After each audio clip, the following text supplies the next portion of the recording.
Good morning, everybody. Welcome to He Set Me Free / Rideshare Parallel Universe. My name is Robert, and I hope everybody is having a wonderful and great day. You know, this morning before I even left the house, 2 days in a row, maybe 3, I was in no hurry to get out of my house at all. And looking back and doing a little bit of reflection, just a little bit, I now know why. Because my ride to earning ratio is not that great this weekend. Not like in, say, last weekend. It kind of coincides with pay periods almost. And if you've been doing this long enough, you know exactly what I'm talking about. But at one point during the day, I said to myself, there's got to be a formula that Lyft uses that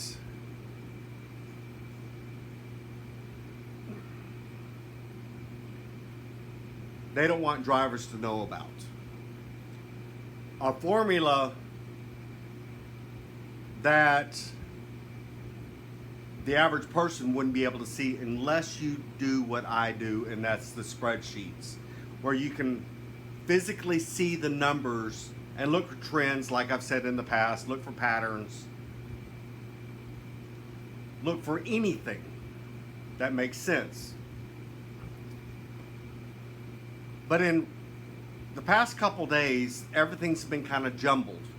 I couldn't really pick out any specific trends or patterns until today. And then it hit me like a thunderbolt.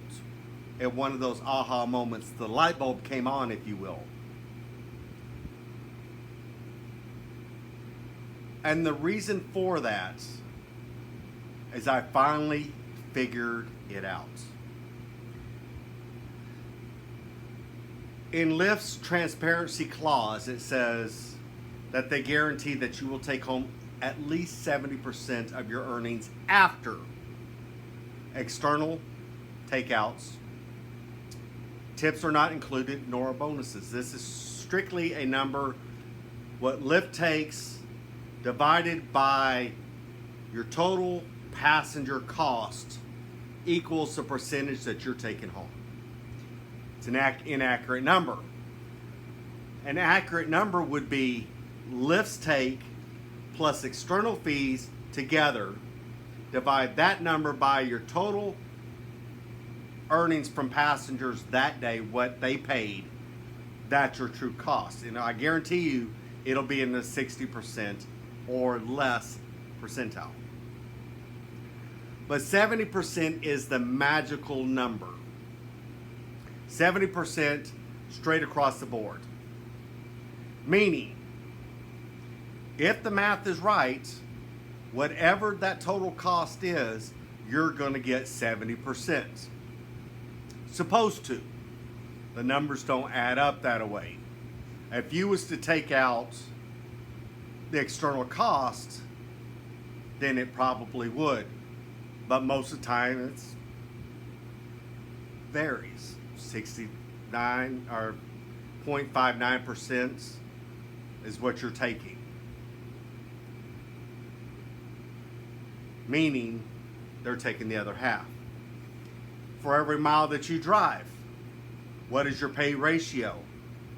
They want it to be in the 70 percentile range. It's actually between 70 to 79%, 79%, or 70 cents to 79 cents. Another way to look at it is if you drive 5 miles, they want you to drive 7 miles. Okay, well that's only 2. That's 80%. Okay. 6 miles. Add 3 to it. 9 miles. 7 miles. Add 3 to it. At least 10 miles. This is the pattern that I noticed today. 8 miles. 11 miles or more. 9 miles. 12 miles or more. 10 miles. See where I'm going? 13 miles or more. Probably a lot more. 11 miles.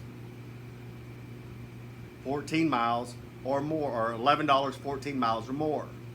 See where I'm going with this? It's always plus 3. That's what the difference is. That's what I've come to the conclusion. Now, it doesn't always work out that way.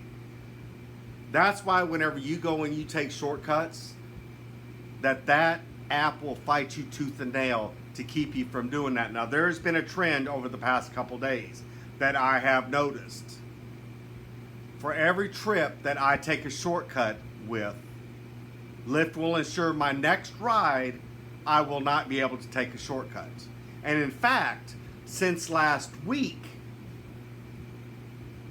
Lyft has ensured that for every trip that they've given me, I have not been able to take a shortcut. This is facts. No shortcuts. Have to take the route that they give because there's no other way to get to the passengers. And to the drop-off, I might be able to shave maybe 0.2 up to a half a mile. That's why that they've choked off my North Waco rides and East Waco rides, is because I know the areas like the back of my hand, and I can take shortcuts. Waco Drive, 25th Street, 18th Street, you name it, Herring. They're trying to put me in a box. But something else that I noticed too, and now I'm going to talk about AI. AI is at 7 seconds. I want to start adding tags, and I need to start writing times down as I'm talking to you so that I can go back and add tags. AI. I've very specifically started noticing it this week. This week. Ever since last week, not being able to take shortcuts to passengers. Why is this important? Because they want to keep you in that 70 percentile range. If you can drive less miles, and close that gap, if you can get your mile to earnings ratio 80-90%, then that's more of a take. Even though your price isn't going to change, if you're doing the math, well, this is the real number. Okay? Because remember, you're playing by their rules. All right? But by adding AI, I had a couple rides today where it knew that I would take shortcuts instead of taking me the long routes. Well, I went the opposite direction. Another wrench that I threw in was I started, for the first time this week, declining and canceling rides. What that does is it throws their pattern off completely. All right? They kept trying to, yet today, put me in East Waco, Belmead, Lacey Lakeview area. All right? Where I'd go pick people up from that area and bring them back in. That's how they that's how they get you. Yesterday, they hit me with that dreaded Northwest Waco, and I've talked about that with regards to Uber. All right? And even whenever Uber sends out its little things, it's getting hot in the Richland, Oaklawn area. That is a very centralized area, meaning they're all short rides. They stuck me there yesterday. And no matter what I tried, I could not get out of that. This is the advent of AI. The normal algorithm would not do that to you. Now, the day before, I was all over the place. All right? But they stuck me in these areas, and I couldn't get out of them. But what it is this AI is learning your driving patterns. This is hurting drivers. Because what it does is it by knowing your driving patterns, it prevents you, it does not give you any, and they zone you in, it doesn't give you any diversity in your earnings, or for that matter, the area for pickup or your passengers. what it does is it locks you into a very specific category of earnings. The only exception to that rule is when other drivers have declined a ride and they need to get that passenger picked up. And then you'll go right back to the area that they will stick you in. Like yesterday, I had literally just left Sanger Avenue. They send me all the way out to TSTC to pick somebody up 11 miles, but with shortcuts, I got it down to 8. Went right back the way that I came to the exact same apartment complex where I just left. I dropped that passenger off. That's not by accident. That's the advent of AI. Okay. And then I accepted 2 more rides and I got off. I was done at that point. Well, today, with it being Sunday, and they know that bus services do not run in Waco on Sundays, you get all the bottom feeders. They start throwing out them discounts like it's nothing. Like sales at Goodwill or shopping at Ross. They get they're trying to attract the people that typically do not use rideshare. And AI knows this. That's why today the mileage to the dollar amount, it was very, very, very, very specific. And couldn't get out of it, no matter what I tried. That's just the way that it worked. But they tried to zone me again in another bad part of Waco. I would pick people up from this area and carry them, but I had very few or take them back to that area. Yesterday, what I noticed was I would take people from the Baylor area to Northwest Waco. That happened. And then I'd take people from Northwest Waco to Baylor area, and then they moved me to Belle Meade. I rotated around Waco.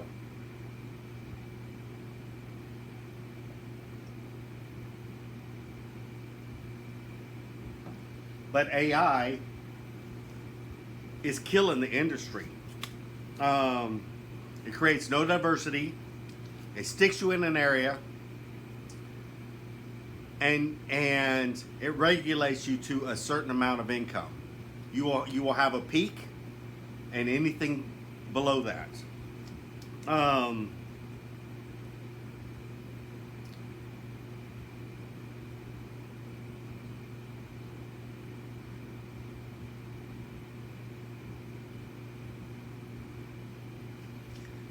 And that's the biggest thing is AI. What does it do? It learns your driving patterns. But not only that, it learns the patterns of the passenger. All right. Something else too that I noticed today, and I noticed it specifically yesterday, and then I looked at my acceptance rating and my driving score. It went up.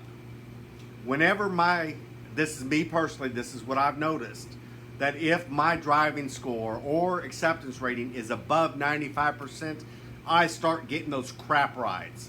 I'm going to start keeping it right down around 90%. And the reason for that is that enables me to earn better money. The higher the driving score and acceptance rating, the quicker the turnaround. You don't want that. You want some distance in between that. Allow it to go to other drivers. Allow it to go to other drivers. So that way you get a break, and then by the time you drop that passenger off, now you're ready for another ride and subsequently better earnings. That's what I've personally found. That is what works for me. Because this is twice I've had my acceptance rating over 95%. My earnings start to drop. My miles to driving start to go up. And the passengers get worse. I had 8 rides on Lyft today. I gave 3 good ratings. Everybody else got a 1 star with a very detailed explanation of why they were rude. And I do mean extremely rude. These are people, now this goes back to the conversation that I had yesterday. They want the ride, but they don't want to pay for it. Okay? These are people that they have the money to do whatever they want to, but they don't want to pay the ride to get to work. And then they have the nerve to get mad because Lyft is charging so much money. What they don't understand is we as drivers only get half, at best.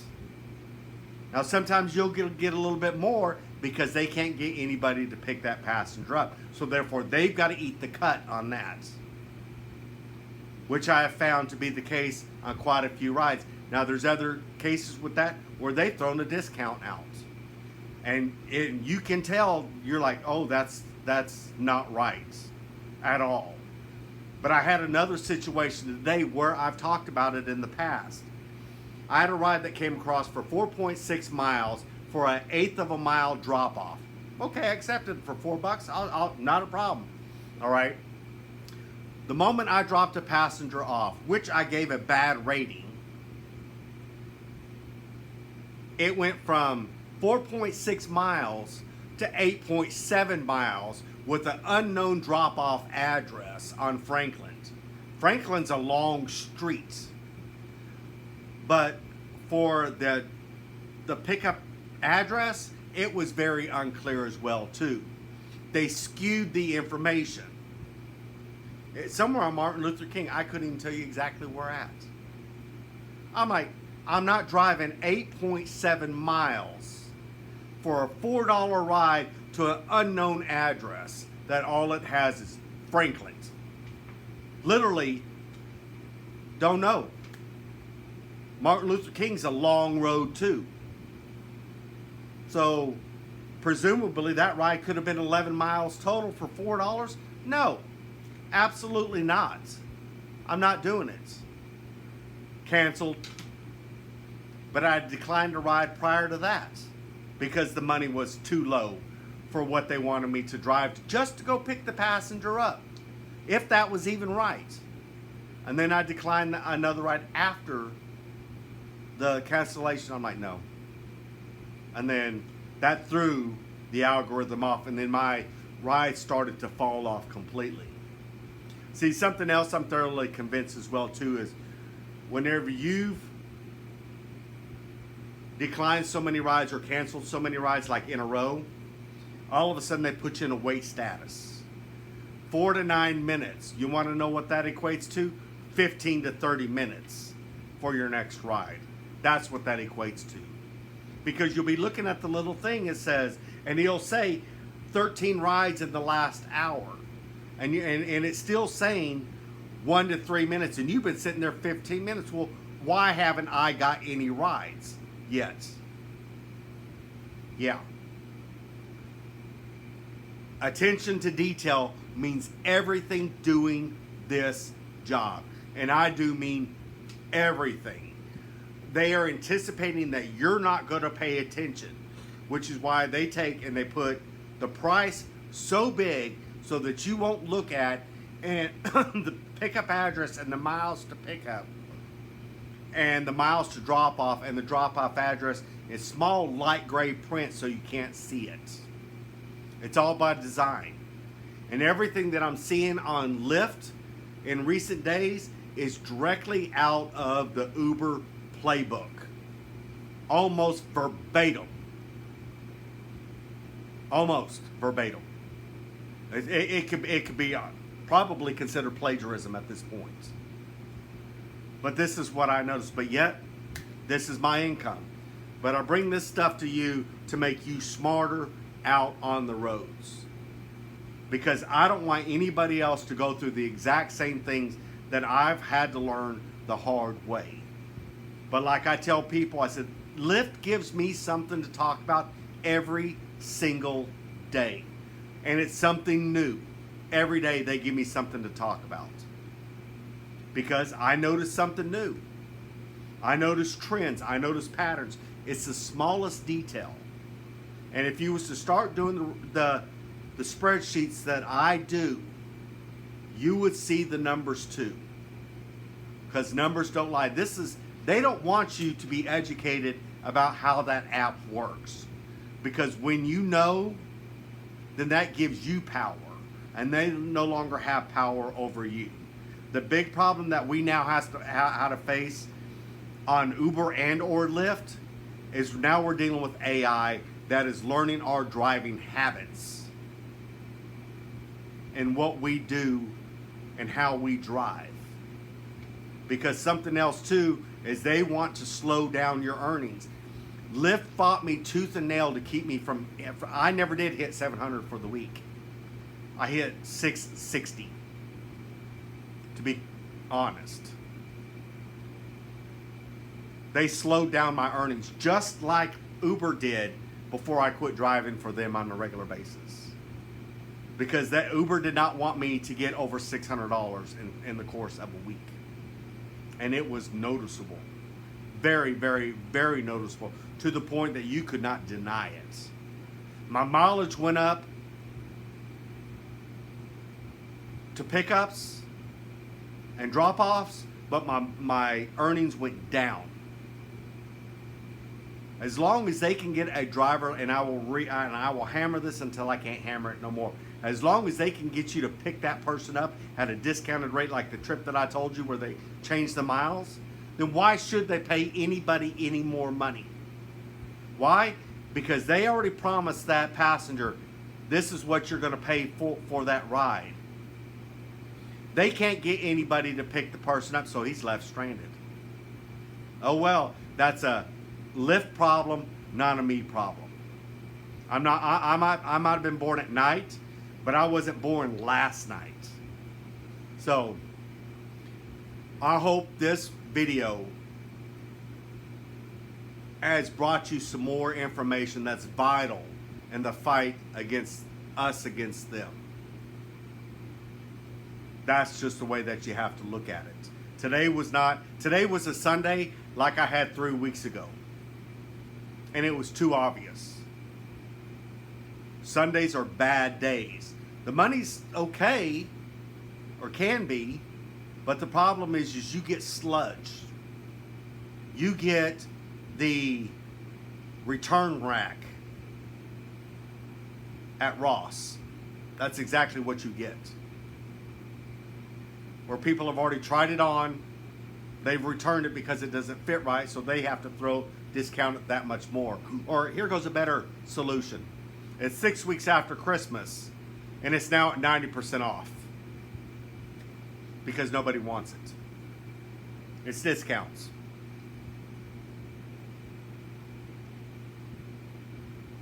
So, until next time, which will be probably tomorrow, I probably will have a lot more to talk about. I hope everybody has a wonderful day. Stay safe out on those roads. I wanted to talk about passengers, to be quite honest.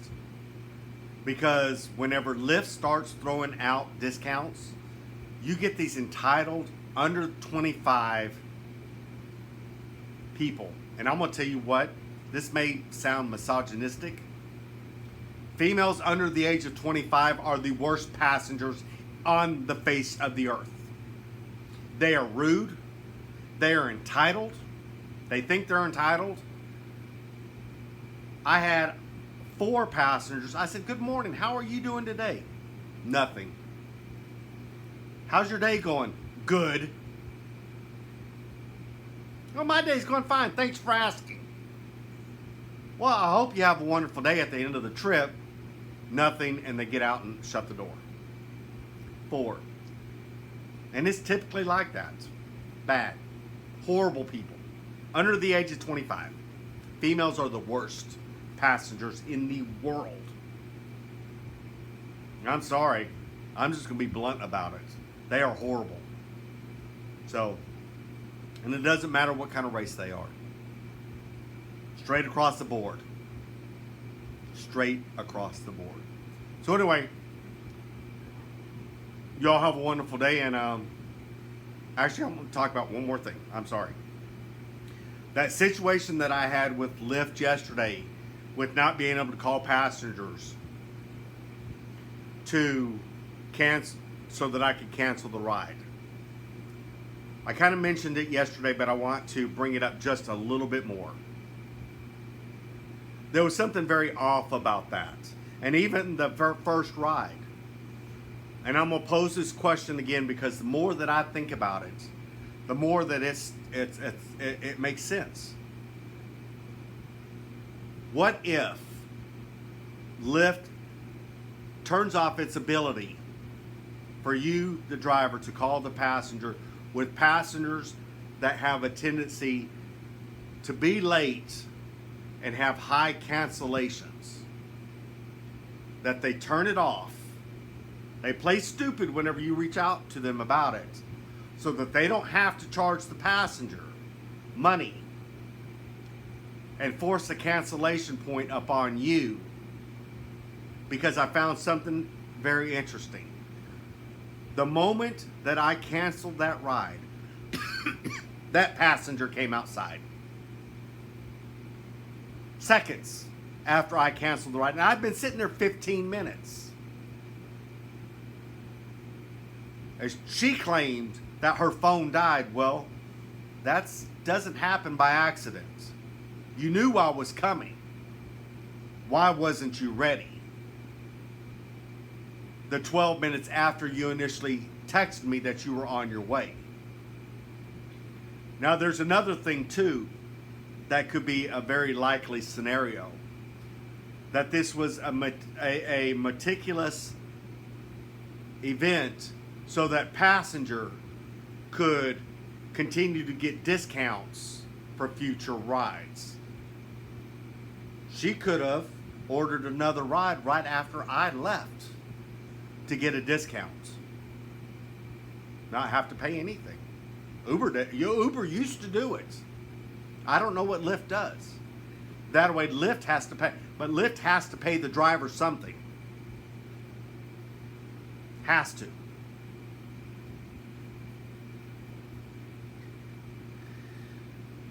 This borderlines on the area of conspiracy. But when you're dealing with these applications, you have to ask yourself that very question.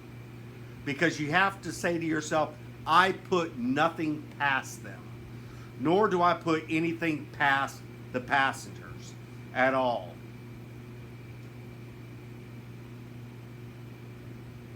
And it's important to note, they are not your friends. They are nothing more than a transaction. And you have to look at it that way. But what I found interesting is that Lyft never paid me a dime for my time or driving over there to pick that It was like I didn't even say anything at all. But they made sure to charge me a cancellation point. Even whenever I told them it was their fault. And sent them video for screen recording of it taking place. And told them I cannot cancel the ride. I had to cancel. And they still. But see, this is the interesting thing about Lyft. They still charge the passenger. They just give them a little discount off the next ride. It's easy money for them. But we're the ones out. So, I hope to God she comes up again. Because I'll be ready.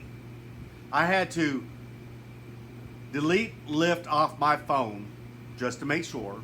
Reinstall it. What I found interesting about that part, I didn't have to have a code to verify my number. It automatically was there. Just like I had logged off yesterday, and was going to start up this morning. I found that a little suspicious. So anyway, I am going to close this video now. Please subscribe, share my video with other people like it, so that way other drivers might be able to see it. Leave a comment of your personal experiences and maybe, hey, great information. Whatever you want to do, it's up to you. Y'all be blessed, and we will talk to y'all next time.